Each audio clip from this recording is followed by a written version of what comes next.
Hey, church family. I wanted to give you guys an update on just some of the things that God is doing missionally within our church right now. And so right now we have about 8 or 9 missional communities of believers gathering together on Sunday nights or a different night during the week where they're focusing on becoming missionaries in the context where God has placed them at. And there's already cool stories coming out of this. We're already seeing people have the boldness to go and to share their faith. And so we're hearing about gospel sharing really becoming a regular thing in the lives of people and becoming a normal thought process. Right now we've got a class going on Wednesday nights where we've got about 10 to 12 people who are possibly called to be missionaries, praying about going into full-time pastorate or planting churches. And so we're training them to learn how to think about the city, about the gospel, about how it's how to contextualize the message and create movement dynamics within the city so that the gospel can spread. We've got a missions team that is looking at, it's really another missional community, and they're looking at going to a local apartment complex and praying for a person of peace and sowing the gospel and trying to get into an apartment complex in that way.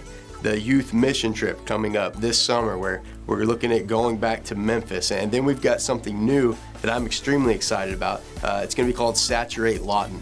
And it's where we want everybody to be involved. And you're going to hear more as this develops. But the whole idea is teaching us how to live missionally.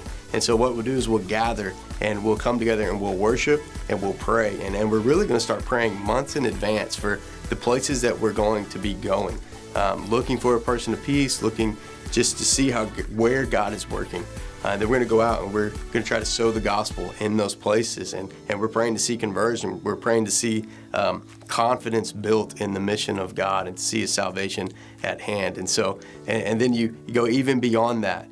Beyond our city, we're looking at partnering with Global Gates and taking a team of people who feel like they're possibly called to go to the nations down to Houston, where we have missionaries who have come off of the field from the IMB or maybe they're getting ready to go, but they're working around amongst unreached people groups right here in our nation. And so we're going to take a team down there so they can get that on the ground experience without moving to a place like Afghanistan or Iran or wherever it might be, so that they can get the feel and see if God's calling them to that. And so we just want to give you an update. God is working, God is moving, and so some of the ways you can be involved. One, if you're not in one, join a missional community. We can create more of those where we teach you to live as missionaries, but be praying. Like the thing that's going to drive all of this is going to be prayer. So pray fervently. We don't want to just maintenance pray for things, but we want to pray fervently and passionately to see the work of God and His salvation in our city. I hope you're encouraged, and I hope you'll join in and see what God is calling you into.